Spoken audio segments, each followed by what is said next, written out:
zbog toga jer i cjelokupnom stožeru mislim da samo Jugoviću ugovor od stožera ne ističe na ovo ljeto.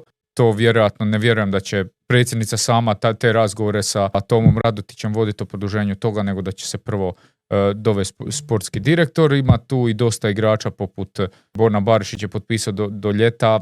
On prolazi klasičnu ovu oporavak od teške ozljede fazu gdje te sustižu druge manje ozljede u samom tom oporavku. Napokon Ademić će otići iz kluba, Karačić je na posudbi, Čolina je na posudbi, Bubanja je na posudbi, Teklić je na posudbi, Akere je na posudbi, Renanu Gedesu po transfermarktu ističe ugovor, tako da s jedne strane iz perspektive nekog budućeg sportskog direktora vjerujem da ovo izgleda kao dosta privlačna situacija za doći raditi. Sportski direktori generalno vole doći u situaciju gdje, ajmo reći, moraš dovesti dosta nekih igrača odmah u startu da možeš tu imati neku, ako ti se da neki proračun s kojim možeš raspolagati, ne nužno za kupovinu, nego i za ok plaće, i da ti je takva situacija i sa stručnim stožerom da ugovori ističu.